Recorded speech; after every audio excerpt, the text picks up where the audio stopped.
I'm Tracy Sabol. Tonight on EWTN News Nightly, overnight strike. New developments in the war between Israel and Hamas as another ground offensive appears likely. Headed for Jamaica. Record-setting Hurricane Beryl rips through open waters and is on course for a major Caribbean island. Heartbeat law. What church leaders in Iowa are saying about a recent ruling by the state Supreme Court. And internet icon. A closer look at the life of Blessed Carlo Acutis, set to be canonized by the Vatican. These stories and more tonight. From EWTN, the Global Catholic Network, this is EWTN News Nightly. Thank you for being with us. Our top story tonight: between Israeli bombardments and new evacuation orders, the Gaza Strip may be roughly 140 square miles. Yet, according to the International Committee of the Red Cross, there is, quote, no safe place. Today, a missile strike at a home in Khan Yunis, killing at least 6 people. It reportedly hit an area where the Israeli military ordered its evacuation just 1 day earlier. The United Nations Agency for Palestinian Refugees estimates that 250,000 people are in that evacuation zone. Well, a group dedicated to helping vulnerable people around the world is set to deliver food and medical supplies to Gaza. Jason Jones, founder and president of the Vulnerable People Project, says his group has been given permission to deliver up to 10 truckloads worth of food and supplies into Gaza each month. The aid primarily will go to the Christian communities. And Jason Jones joins us now. He is the founder and president of the Vulnerable People Project. Jason, welcome back. Always good to see you. So I know VPP has been helping needy people, even making deliveries in some of the most dangerous areas on earth. But now you're going into Gaza. Why do you feel that's important to help people there? And what sort of aid will you be delivering? Well, Tracy, thank you for having me on it. Well, there was a religious community that we served in Ukraine during the war, and that same religious community is in Gaza. So immediately when the war started, the Vulnerable People Project was in communication and began working to deliver aid and support. We paid for eye surgeries. We've evacuated pregnant mothers. But now with the IDF has completely cut the north off from the south, and there's a famine looming in the north. So I flew to the Middle East. I'm in Cairo right now, and we're now staging our trucks in southern Gaza, and we hope to tomorrow begin delivering our trucks into the north to specifically and directly serve the Christian communities in Gaza. And Jason, what do you see as the biggest needs in Gaza right now, and what areas are being impacted the most?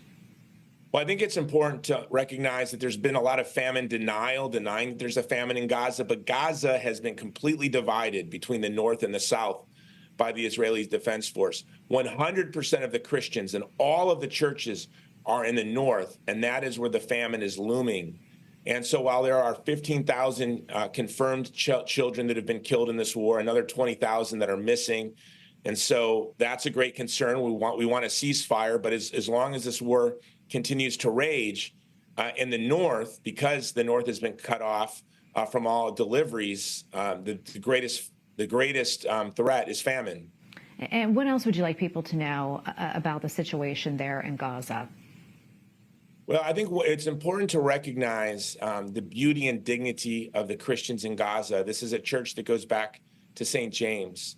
These are the descendants of the apostles' families. The apostles of these are the descendants of the very first Christians. And so, as a Catholic, you look in Paul's letters. The majority of his letters, when Paul exhorts us to pray and fast, it's for the persecuted church.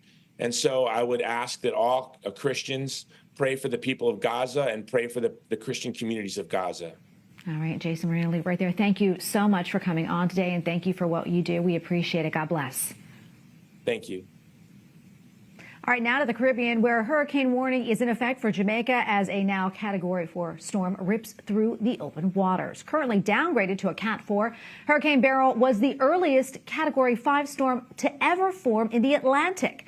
Beryl has already hit St. Vincent as well as Barbados. The hurricane is expected to bring life-threatening winds and storm surge to Jamaica, where officials have warned locals to prepare for evacuation.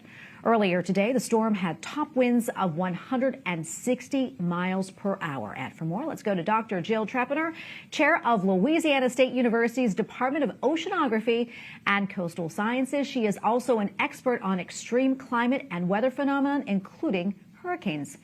Dr. Trepiner, thanks so much for joining us today. We appreciate it. So what does the latest advisory say about Hurricane Beryl right now? Well, right now, it is downgraded to a Category 4, like you said, but only just barely. And so it still has an incredible force that it's moving through open water toward Jamaica.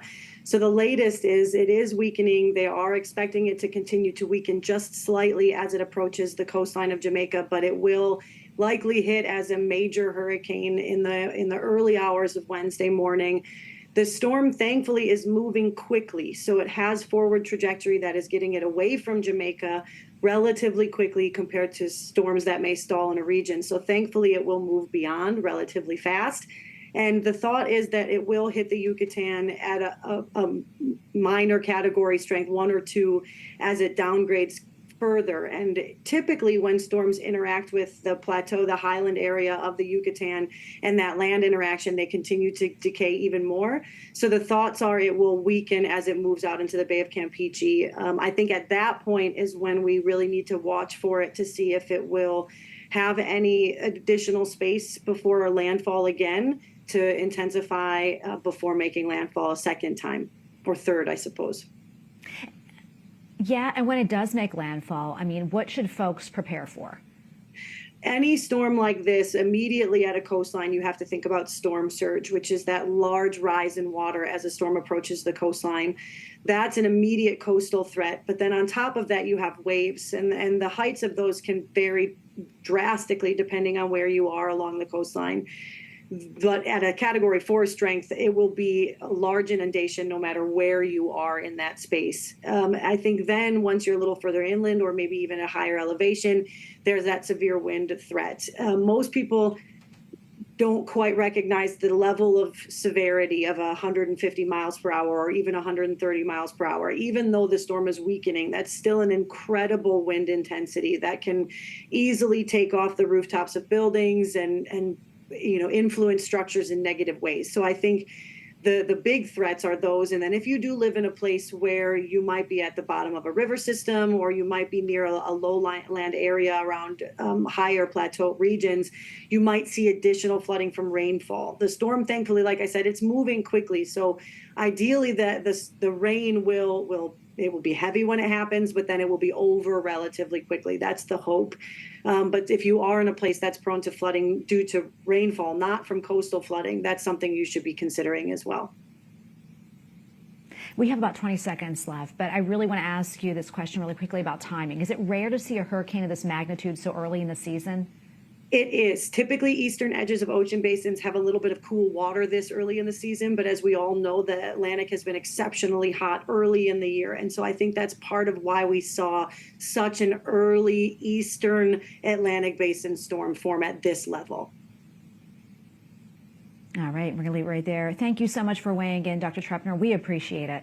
You're welcome. Thank you for having me. The sentencing for former President Donald Trump in his hush money case in New York is postponed until at least September. The delay comes as the judge considers the possible impact of yesterday's Supreme Court ruling on presidential immunity. Trump had been scheduled to be sentenced July 11th after being found guilty of 34 counts. The GOP presumptive presidential candidate has denied any wrongdoing. President Joe Biden addressed excessive heat in the workplace today, but he is still feeling the heat after his shaky debate performance last Thursday that left many wondering whether he should keep running. White House correspondent Owen Jensen reports. Owen? Tracy, good evening to you. I was in that briefing room today, and usually the questions are on several different topics. Not today. Instead, all the questions were, or virtually I should say, all of the questions were focused on one thing, the president's debate performance last week. President Joe Biden delivers remarks at the D.C. Emergency Operations Center. Summer has just started. Already, Tens of millions of Americans are under heat warnings from record-shattering temperatures. Today, the Biden administration proposing a new rule that, if finalized, would protect an estimated 36 million U.S. workers from injuries related to heat exposure on the job, establishing the first major federal safety standard of its kind. This includes things like developing response plans to heat illness, training employees and supervisors, implementing rest breaks, access to shade and water. Meanwhile, in the White House press briefing room, things getting hot as well, as people raise more questions about the president's, at times, incoherent performance on the debate stage. It was a bad night. That's what we believe it to be. We're not taking away what people saw. We're just not. That is, want to be very clear about that. As for the president's immediate future, we want to turn the page on this, and we want to turn the page for the American people as well. Just last night, the president slammed the U.S. Supreme Court after the High Court ended its term by ruling that former presidents have broad immunity from prosecution. A decision that almost certainly means former President Donald Trump won't stand trial again before the November election. This decision today has continued the court's attack in recent years on a wide range of long-established legal principles in our nation, from gutting voting rights and civil rights to taking away a woman's right to choose, to today's decision that undermines the rule of law of this nation. Walking away, he took no questions. Now, late today, President Biden took part in a campaign fundraiser in nearby Virginia. Speaking of campaigns, his re-election campaign and the DNC report raising $264 million in the second quarter this year. The Trump campaign outdoing that with a number of $331 million for the quarter. At the White House, Owen Jensen, EWTN News Nightly. The Biden administration says emergency room doctors must perform emergency abortions when necessary. This follows the Supreme Court's ruling last week on emergency abortions in Idaho.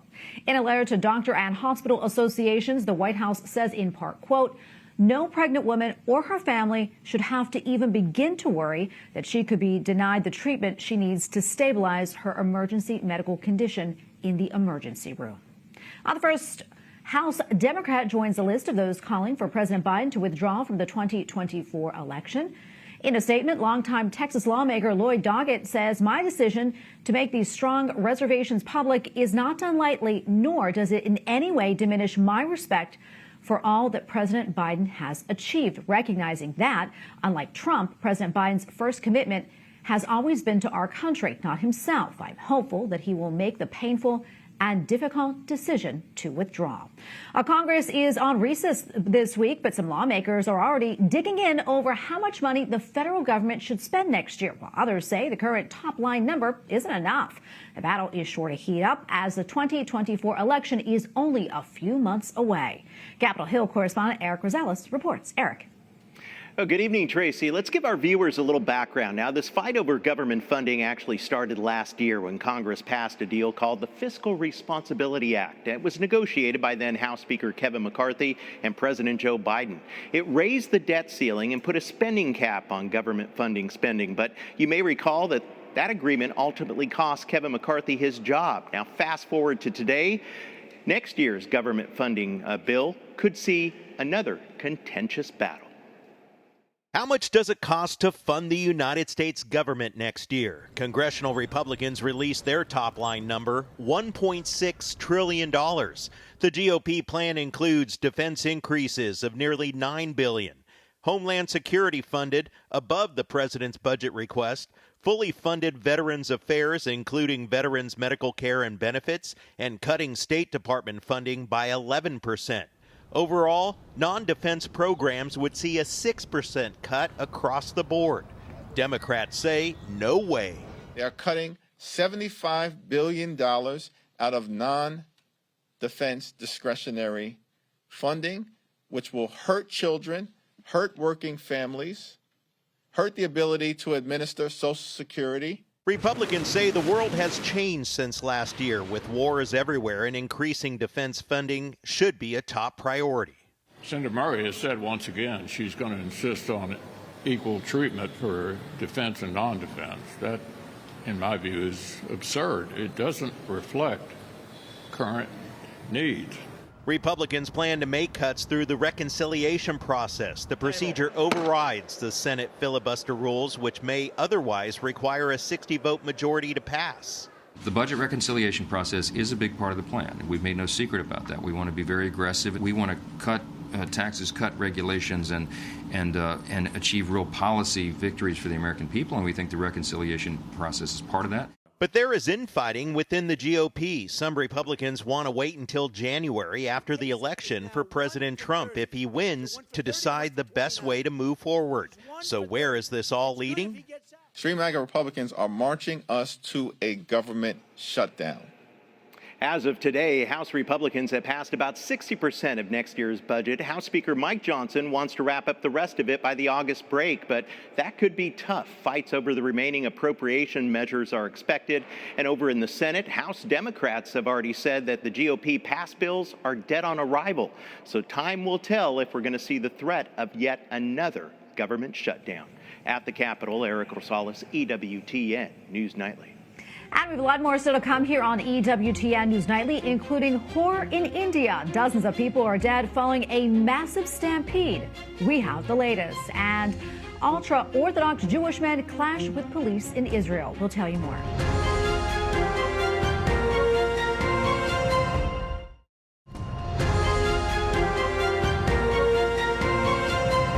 Welcome back. More than 100 people are dead and dozens others injured following a stampede at a religious gathering in northern India. Attendees at the Hindu event had rushed to leave a makeshift tent. Authorities say heat and suffocation could have led to the rush. Reports say more than 15,000 people gathered for the event, and officials only had room for around 5,000. Prime Minister Narendra Modi offered his condolences to the families of the dead and was working to make sure the injured received help. Well, dozens of people in Pakistan rallied against the recent death sentence of a Christian man.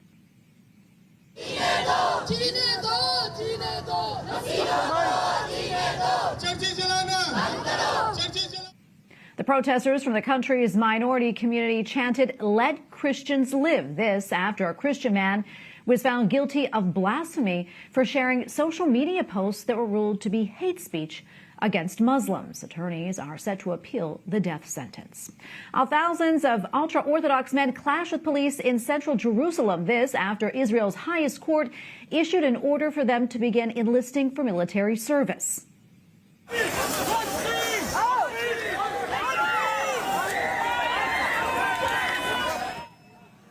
Military service is mandatory for most Jewish men and women in Israel. Politically powerful ultra-Orthodox parties want exemptions for their followers to skip military service. Instead, they study in religious seminaries. And joining us now to talk more about all of this is Rabbi Yaakov Menken, Managing Director of the Coalition for Jewish Values. Rabbi Menken, great to be with you again.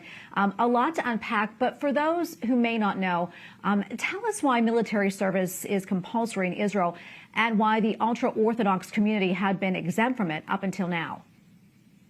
Well, thanks so much for having me back. And obviously a divinity exemption for those engaged in religious studies is a normal thing. That was part of the draft in the United States. Israel is, of course, faced with existential threats. It is being consistently attacked by very hostile forces that would not only eradicate the country, but eradicate all the Jews who live within it. So there really is a demand, and a legitimate demand, that every Jewish person should contribute to that common defense. The real reason for the conflict, and this has begun with the beginning of the state, is that there were religious scholars studying Judaism in Israel, of course, long before there was a country. And we honestly, sincerely believe, as an article of faith, that religious studies offer their own protection, that people are actually protected from harm because people are engaged in these studies. And so from the religious community, the belief is that to take these students out of their religious studies and put them in the army would actually harm the defense of the country, not enhance it. And that's exactly why they are opposing it. Yeah, and tell us a little bit more about how it could affect this community's lifestyle. Well, you see, there's a legitimate clash there between two perspectives. One is, of course, a secular community that does not believe that religious studies have that same value, and they want to see the religious people participate in the defense, participate in the army. And there are actually plenty of soldiers from Haredi backgrounds, including many who are still Orthodox and observant, but yet a lot of people within the community, people don't understand the diversity of thought and opinion the same way as in the Catholic Church. There's different rituals and different rites. Because the Jewish community is so built upon religious practices, there's different standards of kosher, there's different times for ending the Sabbath, etc. There's a very great deal of things to accommodate, such that the defense minister himself said that quotas in this case are actually very harmful, a very bad idea, because the army is not prepared to bring in the numbers that the Supreme Court has now announced it must. The IDF is simply not prepared to handle those numbers. So actually, from a practical perspective, this is really a non-starter.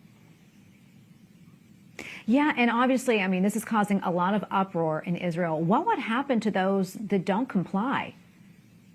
Well, you know, obviously they're threatening actual jail time. And there may be students who will be willing to be jailed rather than go into the army because, again, when it's a matter of sincere belief, and you see from the gleeful reactions here, from the fact that the ultra-left, unelected Supreme Court made a decision like this, specifically overriding the government's concerns, overriding the defense minister, and the tenor, again, of the articles that have been written since, that really what they're trying to do is attack and denigrate the Orthodox lifestyle and the fact that they do believe Torah study is of such great value. So they've turned it from a situation of a legitimate dispute over what is best for the country to a unprovoked, deliberate attack on the religious community as if Israel didn't have enough wars going on right now.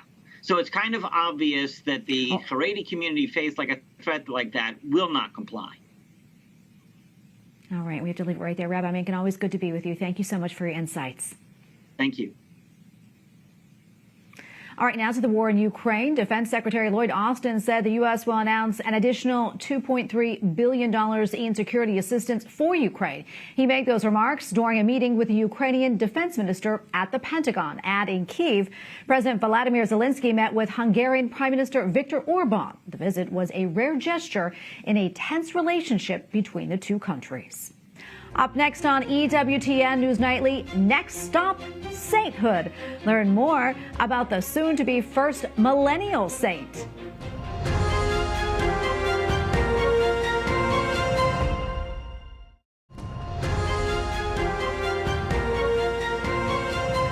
Church leaders in Iowa are applauding a recent decision by the state's Supreme Court. The justices allowed a pro-life heartbeat law to take effect. This after they ruled that abortion is not a fundamental right in Iowa's Constitution.